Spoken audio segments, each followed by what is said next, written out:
Welcome to Live DAF, your online DAF Yomi Shir. Shalom Aleichem and welcome back to today's DAF, Bava Metzia, DAF Nun Zayin. We are 3 lines off the top of the Amud, Amar Rava, Amar Rav Chasa. This relates back to the Mishnah, where we learned that there are certain items that are not subject to the halachas of oina'ah. If a person buys a piece of property and he overpays by a sixth, which is the oina'ah threshold, oina'ah does not apply, meaning he has no right to complain, to wage a claim against the seller, as we learned yesterday. But here comes a question. Rava quotes Rav Chasa, who quotes Rabbi Ami, who had a question. By Rabbi Ami, oina'ah ein lahem, so that we know, that's a given. When it comes to karka, to avodim, to shtaros, to hegdesh possessions that are sold, halachas of oina'ah do not apply. What if it was more than a sixth of overcharge? Beyond the oina'ah level. Oina'ah means a sixth. But if it's more than a sixth, which we call bitul mekach, it falls onto a new category. You can just, both sides, both parties, can just cancel the deal. This, gross overpayment or underpayment, in which case the seller gets cheated, is such a lopsided arrangement that, it's barely considered a transaction. You can just cancel it. So what about karka that featured, a karka sale that featured this gross lopsided arrangement? He overcharged by more than a sixth. Bitul mekach yesh lahem oy ein lahem. Shall we say, despite the fact that it's karka, which is not subject to halachas of oina'ah, but here it's not just oina'ah, it's bitul mekach. You're not just cheating me, you're totally overcharged. This is like a total cheat. It's a no deal. So it applies to anything, even karka, or no. You see, in contrast to yesterday's halacha, we spoke about a davar shebemida, shebeminyan, shebemishkol. Could I have 10 apples, and he gave him 20. So even if it's hegdish, look, I asked for one thing, you gave me something else. That's beyond, the purview. You just handed me the wrong item, the wrong amount. So there we say it applies to anything. But here, he got what he asked for. He just overpaid substantially. So perhaps, unless the item is subject to oina'ah, there's nothing you can do about it. Or shall we say no? Since there was such a large gap between actual value and money and the money paid for it, it's called bitul mekach, and bitul mekach applies to anything. That was his question. Amar Rav Nachman, Hadar Amar Rav Chasa. Rav Chasa came back and said, look, Pashad Rav Ami actually concluded as follows. Yep, it depends how much he overpaid. Although oina'ah ein lahem, standard, oina'ah rules do not apply. So if it was merely a sixth, okay, it's done. But mitul mekach yesh lahem, it's beyond a sixth, in which case it spills over into the bitul mekach, the cancellation territory. That applies to anything, regardless of what it is. Karka, avodim, shtaros. It's not a deal. Continues the Gemara. On the same token, Rav Yoina Amar. So we're going to have Rav Yoina and Rabbi Yirmiyah, both quoting Rabbi Yechanan, who makes the same distinction. Oina'ah no, bitul mekach yes. So Rabbi Yoina Amar, he said it applies to hegdeshes and hegdesh properties that were sold. Rabbi Yirmiyah Amar akarkois, it applies to land that was sold. And they're both quoting Rabbi Yechanan to the same effect. V'tar vayu. Both Rabbi Yoina and Rabbi Yirmiyah are quoting Mishmei Rabbi Yechanan Amru. They're both quoting Rabbi Yechanan. Oina'ah ein lahem, bitul mekach yesh lahem. Although oina'ah does not apply to this item, but bitul mekach yes. It's just a question of what he meant. Rabbi Yoina says he meant hegdish property that was sold. Rabbi Yirmiyah attributed it to land. Now, Manda Amar Hegdeshos, according to the one that applied it to Hegdish, Kloshkan Karkois. Certainly Rabbi Yechanan's idea would apply to Karka as well. Bitul Mekach would be applicable. But Manda Amar Karkois, according to Rabbi Yirmiyah, that the halacha applied to Karka, Aval Hegdeshos Loi, but he would not agree with Rabbi Yonah. No, even Hegdish that was oversold would not have Bitul Mekach. Even though it was Bitul Mekach, even though it's beyond the sixth, we don't cancel a deal. You know why? You see, if you hold that it applies to Hegdish, of course the Karka, Rashi says, because, Hegdish, there's no real toast there. It's Hashem's, possession, so to speak. Nobody really made a mistake. You haven't really fooled anybody. So if the Hegdish, if there was some sort of a mistake in price, right? And still we say it's called Bitul Mekach, we can cancel it. Certainly when it involves two ordinary people who can sort of trick each other and fool each other and fraud each other. So certainly, of course, we say, yeah, listen, this is not what I had in mind, it's batal. Because it works by Hegdish. Even though Hashem was never fooled, chas v'shalom, right? Still, we say it was a lopsided deal, it doesn't work. Certainly when it's two ordinary common people. But the Manda Amar HaKarkais, the one that was quoting Rabbi Yehuda to apply the halacha Bitul Mekach to Karka, he disagrees regarding Hegdish, Al Hegdeshos Loi. You know why? There's no concept of to'us by Hegdish. It's Hashem's property. There's no to'us there. K'dish Shmuel, Shmuel says, Damar Shmuel Hegdish Shaveh Maneh Shechil Loi Al Shaveh Pruta Mechulo. If a person takes Hegdish property worth money, 100, right? $1 million, and he converts it to, he transfers the Kedusha onto just a Pruta, it works. It's not recommended, it's not upright, but it works. Technically, the chilul takes place, so even though there was a big gap in terms of the actual value and the amount paid, fact is it's a done deal and it works. It's not Hassam. We have a Mishnah, a Mesechas Temura. Imhaya Kodesh Ba'al Mum Yotza L'chulin. Rashi explains that if a person takes a carbon with a blemish, Imhaya Kodesh Ba'al Mum, and he says, look, this carbon will be mischalel on the other animal. I want to transfer the Kedusha on the other one. It works. And the carbon now is chulin, loses its Kedusha. But let's say the other animal is worth less than the carbon. So the chilul works, but you have to fill in the difference. You have to pay that difference to the hegdish, to give it, fair value. Why? The question is, what mandates this compensation? You should know that in Torah,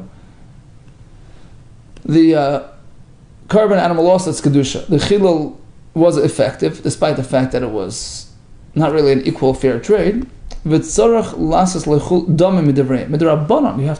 pay up that difference. The chilul works, but you're required min Torah to add that difference. The Ma'askinon, now, how much did he shortchange hegdish? The chulin animal was worth how much less than the kaddish animal? Are we speaking within a sixth of a difference, which is within the oina'ah level? How can Rish Lakish tell us that when at Torah you have to add that difference? I mean, we just learned the Mishnah that halachis of oina'ah are not applicable to hegdish. Tanan elud varim, right? Elud varim she'en oina'ah. The following items are not subject to laws of oina'ah. Hakarkais, right? Havadim, vashtais, v'egdeishais. So that doesn't work. Ela bitul mekach. Apparently, he shortchanged hegdish by a significant, substantial amount, beyond the sixth, which is which falls under the bitul mekach label. And apparently, we're going to go with the idea that oina'ah does not apply, but bitul mekach does. You have to go ahead and make up for that large gap if it was a large gap. Ela bitul mekach. So then the question is, why would Rabbi Yechanan not require that make-up amount? Baham b'lema Rabbi Yechanan, if in fact it was such a substantial difference. Why would Rabbi Yechanan say, Tzarech lasas lo'adam midivreim, you're merely obligated to pay up midrabanan? Really? We have just quoted Rabbi Yechanan himself, that once it's a significant short change, you have to make it up in HaTorah. Rabbi Yehuda Hagdeishos, Rabbi Yehuda Hakarkois, right? We had this before. V'tavayu mishmei Rabbi Yechanan Amri, Oina ein lahem bitul mekach yesh lahem. So we have Rabbi Yehuda clearly stating that when it comes to Hagdish, although Oina does not apply, but if it's a substantial short change, you have to reckon with it. You're right. We're speaking about a substantial short change. For Eifuch, we'll just switch the names around to make it fit. The Rabbi Yechanan Rish Lakish, or the Rish Lakish Rabbi Yechanan. The Rabbi Yechanan really was the one who said that you only have to that you have to actually make it up in HaTorah, and that is consistent with the quote, the earlier quote in the name of Rabbi Yechanan, that once it gets into the Bitul Mekach territory, it applies even to Hekdesh. So now we want to sort of explore what's the machlekes between Rabbi Yechanan and Rish Lakish, whether or not he has to pay that difference min HaTorah, only with the Rabbanan, but Shmuel, based on Shmuel, which we had before, Tamar Shmuel, Hegdesh Shavimon, you have an expensive Hegdesh item, Shechiluloi al Shava Pruta, which he was mechal on a very low value item, Mechulala works.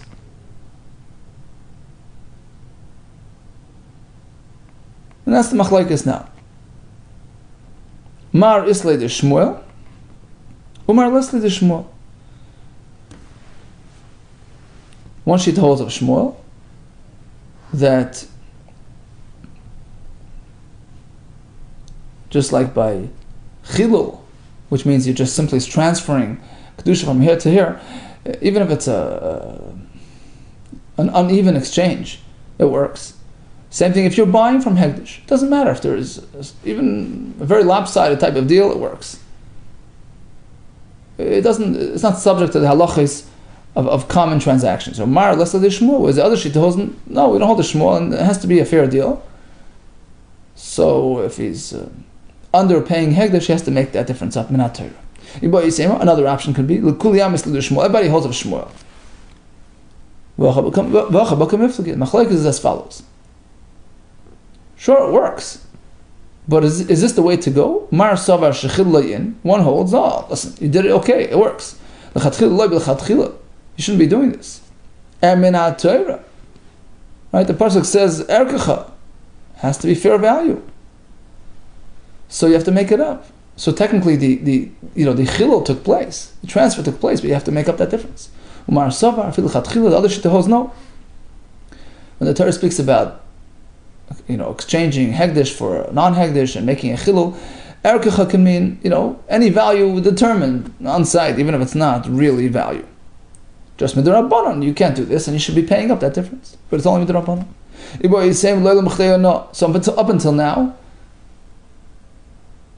we adopted the pshat that the difference between the amount paid and the real value was a substantial difference, which falls under the bitul mekach category. You say another pshat can be no. No, we're speaking about a small discrepancy within the sixth, within the Oina realm. Well, let's say, forget about switching names. Let's keep Rabbi Yechanan to Rabbi Yechanan, Rish Lakish to Rish Lakish. So Rabbi Yechanan was the one who says that the switch works, and at most you have to pay that difference with the Rabbanon. Rish Lakish says it's mandated in HaTorah, and we're speaking about a very small difference within the Oina. Let's say it was a sixth. So what's machlekes about? Why would Rish Lakish require you to pay up that difference? I mean, isn't Hegdish exempt from Oina? Oh, here comes a new point. The machlekes revolves around Rav Chizda's statement to Amar, who explained like this: a phenomenal pshat, new pshat. We thought that Hegdish is not subject to Oina at all. No, my Elohim Oina. Well, we learned in the Mishnah then Hegdish has no Eino. Einon b'Torah Eino. It doesn't follow common Eino, standard Eino rules, which dictate to us that if it's less than a sixth, you just leave it alone. It's mechila, right? Less than a sixth is mechila. A sixth is something to reckon with, right? More than a sixth is bitul mekach. We thought Hegdish is not subject to Eino at all. No, just the opposite. It's so subject that afilu bachis b'chtei Eino chayzer. By a hedyot, by an ordinary man, less than a sixth is mechila. By Hegdish is no mechila. Who's meichel? No, there's no mechila. Unless you pay the actual value, forget about it. You can redo it. You just cancel the deal. Afilu b'achis b'chtei Eino chayzer. You have to, chayzer means you have to give back the difference. You have to pay up, whatever. And that explains why Rish Lakish says that if he transfers Kedusha from a more expensive cow to a less expensive animal, he has to, it works, but he has to pay that difference. So bottom line is like this. Does Eino apply to Hegdish? Well, now comes a brand new perspective. According to one Shita, yes, to the extent that even if it's a drop off, you have to pay up that difference. So that's obviously machlekes, right? So that pertains to less than a sixth or a sixth. And regarding more than a sixth, at least according to one opinion, Rabbi Yehuda was mechadish to us that bitul mekach is a totally new realm, and it applies even to Hegdish, because it's such a lopsided arrangement. Meis ve'eh comes a kasha on Rav Chizda, who says that even a small difference in value, when it comes to Hegdish, it has to be reckoned with. Meis ve'eh comes a kasha. Ribis v'oino lehedyot. The halachos of ribis, of not accepting interest on account of a loan, and Eino, all these halachos only lehedyot apply to a common person. If ein ribis v'oino lehedyot, doesn't apply to Hegdish. Clearly, Eino is not applicable to Hegdish, and you're telling me that when it comes to Hegdish, it's even more stringent. Well, says the Gemara, why is the Brisa more powerful than a Mishnah? The Mishnah also spoke about Eino not applying to Hegdish, but we have reinterpreted that Mishnah to mean like this. The Okimna we established, it means b'Torah. So no, the standard Eino rules do not apply to Hegdish. In fact, it's more stringent. So Chanami is here as well with the Brisa, saying the same thing. Ribis v'din Eino lehedyot. The halachas of ribis and the standard format Eino applies to Hegdish. Ve'ein ribis v'din Eino leHegdish. And standard ribis and standard Eino don't apply to Hegdish. In fact, when it comes to Eino, Hegdish is more strict. Right? You can't even cheat by a drop. That's all the Brisa means. So it works with Rav Chizda. If that's what the Brisa means, that Hegdish is more strict than a hedyot when it comes to Eino, Hainu the Tani Seifa ze chaymer behedyot and behegdish. The Brisa says, well, when it comes to this, hedyot is more strict than Hegdish. It's the opposite, right? We just Hegdish is more strict. Well, says the Gemara ribis. It's going on ribis. You're right.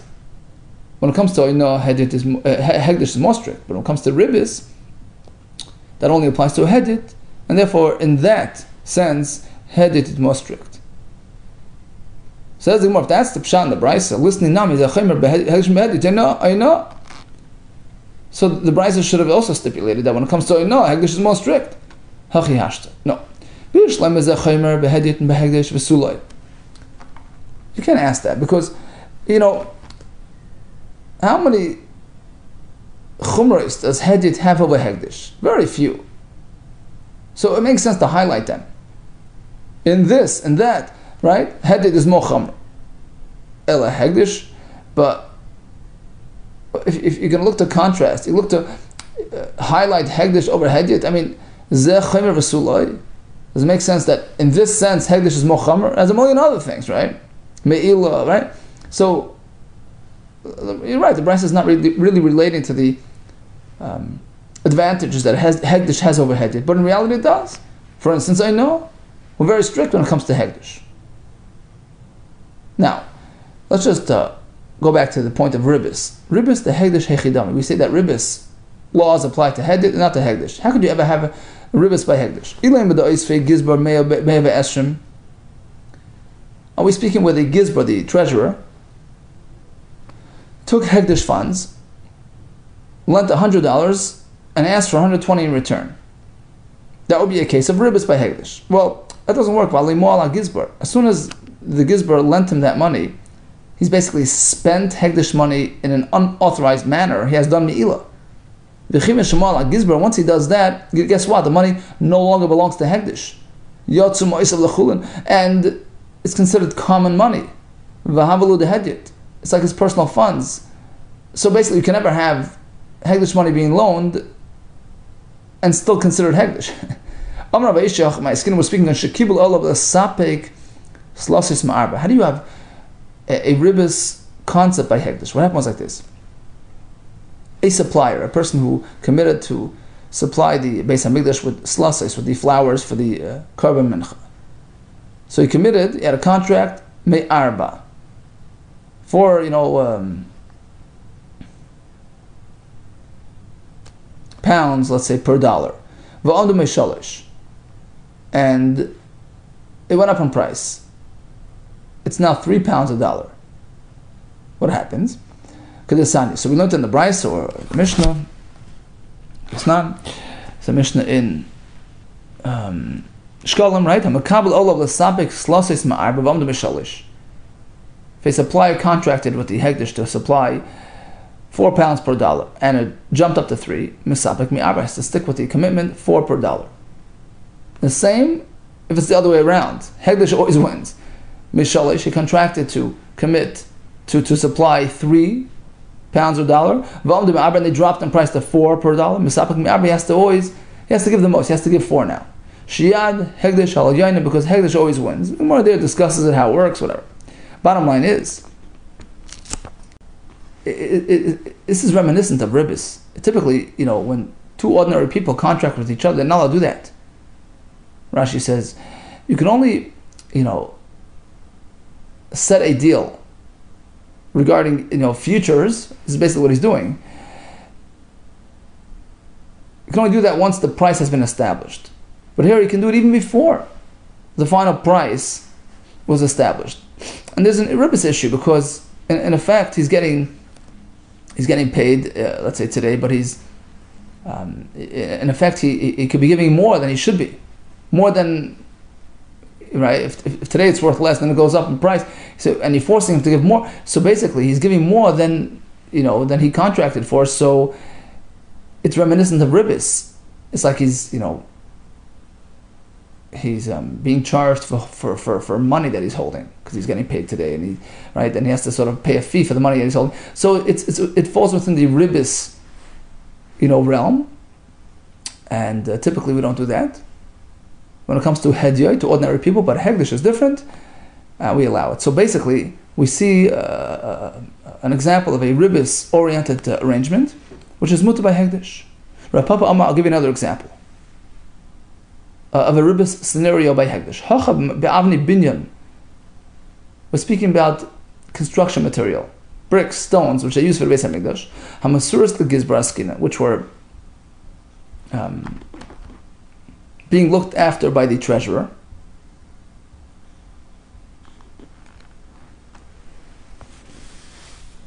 And the treasurer, the administrator, the manager, building manager, lent it to somebody. Here, I'll give you 10 stones, give me back 20, which is ribis. And now the question was, hold it. If he's diverting hegdish property, then it's by definition no longer hegdish, because once he does me'ilah, it loses its hegdish status. So the answer is Kiddush Shmuel. Damar Shmuel boinen b'chayil. When they used to build in the Beis Hamikdash, they would take extra precautions to avoid any sort of concern of people, benefiting from the material, using it, and sitting on, maybe the workers will sit on the stones. So what they used to do is they used to hold back from making it kodesh. They used to sort of take these, stones, all this building material on account, They didn't yet purchase it. It didn't really technically belong to Hegdish. It was still considered mundane, non-Hegdish. Bainin b'chel. So as the construction was happening, it was still mundane. Once it was in the walls, safe and sound, you would make it Hegdish. So at this early point, while it's still in the material stage, it's loose bricks, loose stones, it's still non-Hegdish. But it was contracted for the Hegdish, right? It was delivered for the Hegdish purpose. So now when the Gizbar takes it and loans it and gets back more than he gave, which is Ribbis, it's benefiting Hegdish. So that's why it's called Ribbis of Hegdish. The halacha is, there's no issues of Ribbis, as we explained, because there's no Ribbis by Hegdish.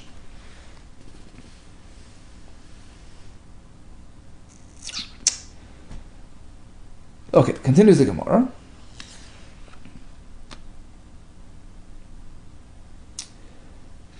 Let's go back to the Mishnah. We had a list of things which are not subject to Einah, and also not subject to many other halachas. Right? If a ganav steals these items, he doesn't pay double. How do we know? Tana Rabbanan. We have a pasuk which speaks about somebody who stole an item, right? I'll call dvar pesha, any item. That's a very general term, kalal, right? A general term, covering pretty much everything. Then we have specifics, al shoyer, al chamor, al se, al salm, all types of animals, prat. We have details. These specific items that were stolen. Then we have another general sort of description, covering all types of items. Al kol aveda, asher yemek chazav kol. So back to general. We apply a formula called a klal, general or prat, going to specific, or klal, going back to general. Iyatadan al kena prat. It allows us to expand and to include and to cover pretty much everything that's reminiscent of those details, which shares the criteria of those details. Ma prat mefurish. So what's unique about those details, about those specific examples? Davar metaltel v'gufay mamin. These are items that can be transferred. It's not real estate, right? These are animals, right? We had a shor, we had a chamor. These are metaltel v'gufay mamin, and they have inherent value. I've called davar metaltel v'gufay mamin. Likewise, any other thing which conforms to this type of criteria will be subject to the halachos of kefil when stolen. As opposed to what? What are we leaving out? Yotzer karkois, she'enim metaltel. Real estate is not something you can move around. Yotzer avadim shukshik karkois. An Eved Kanani has the same status as karka. Yotzer shtares, as opposed to loan documents as well. Shav b'shem metaltel, although they conform to the first criteria, the criterion, they can be moved around, they're mobile, but in guf mami, they don't have inherent value. They're just documenting, a loan, a commitment. They represent, they allow you to access a claim, but it doesn't have inherent value. Hekdeshes is also exempt. Amakro, why? Re'eyu v'lo hekdesh. The pasuk there speaks about, stealing from your, equal, from your friend, as opposed to hekdesh, which is not called re'eyu, and therefore is not in this realm. Now, if an animal was stolen from the Hegdish and the Ganav, went and sold it and shechted it, typically that triggers a 4 or 5 times as much, type of payment, but not by Hegdish. My time why? Pasuk stipulates he pays 4 or 5 times as much. But over here, how do you get to 4 and 5? Because it's kefil plus 2 or 3. But over here it's not paying the kefil, as we just said. So you can never get to 4 or 5. But you can't get to 3 or 4 because the Torah says 4 or 5. So once kefil is not applicable, so even if we'll apply the additional payments on account of shechting the animal, but you can never get to 4 or 5, and Torah says 4 or 5, not 3 or 4. 4, by the way, is for the sheep, and 5 is for the cow, for the ox. If a Shemichin was watching these items, he doesn't have to swear to protect himself and to assert his honesty. How do we know this is true? So here we have the pasuk of a shemer chinam. So a fellow hands to his friend something to watch. We don't specify what he handed in. Klal, it's a general term. So it's the same idea. Klal, klal, like we said before, which will exempt all these items, right? So let's just go quickly. So that's a klal kesef or kelim, money or kelim. That's a prat. The item was stolen. Again, that's a general term. Klal prat to klal. Yatadan prat. We compare it to the details. Ma prat mefurish davar metatl gufei mamin. I've called davar metatl gufei mamin. Anything that conforms to these criteria It's mobile and has inherent value. It's subject to the shvua of Ishem Rechinam. Yotzu Kois is supposed to land. Shein Metalton, which are not mobile. Yotzu Avadim Shuk Kois. Yotzu Shtoris, as opposed to Shtoris as well. Shapish Metalton, even though they're mobile, Inguf Amami, they don't have inherent value. And Hekdeishes are also exempt. Why? Makro Re'eyu. The pasuk speaks about Re'eyu. You gave it to your friend. Velishal Hekdesh. But an ordinary person is not considered on the same plateau as Hekdesh. So Hekdesh is not covered by these halachas. Likewise, a person who was paid a fee to wash these items, even if the item was stolen, he will not have to pay because these items do not fall under the purview of the Shemer Sachar obligations. How do we know this? We have another pasuk by Shemer Sachar. Tanarabban Kitin Ishal Re'eu Klal. That's a general term. Chamer Shar says Prat. That's a specific term. V'chol Be'em Lishmar Chazav. It's again a general term. So we end up with a Klal, a Prat, a Klal. Now Prat, you can only compare if it conforms to the details. Ma'aprat mefurish, what is specific? What defines the specifics? The item is mentioned, davar metaltal gufei mamin, has these two criterions. It is mobile, it has inherent value. Avkol davar metaltal gufei mamin. The other items likewise have to match that. Yotzuka akoyis, as opposed to land, shein metaltal. Yotzu avadim, which are the same status as karka, because of the pasuk compares them. Shuk akoyis, yotzu shtar, as opposed to documents. Shapash metal, even though they have the metaltal aspect, ein gufei mamin, they're not there for their own inherent value, and they're not covered by this halacha. Hekdeshes, finally, Hekdeshes as well. Amakro Re'eu, it's your friend on the same level, on the same status, Re'eu v'leshel Hekdesh, and therefore Hekdesh items are exempt from all these halachas of Shemer Chinam, and Shemer Sachar, and Kefal, and Dalat V'Hei. So bottom line, I know it does not apply to Hekdesh. To what extent? We have various opinions. Some go to all the way to the other extreme and say, well, the standard halachas don't apply, which means if you ripped off even a drop, you have to make up for that. The other opinion goes, no, I know it does not apply, but once you get to a real large gap called bitul mekach, then it applies even to Hekdesh as well. Then we went to the psukim, where we find that all these items are not subject to the standard halachas of kefal, shmira, etc., etc. All the best to you and atzlacha.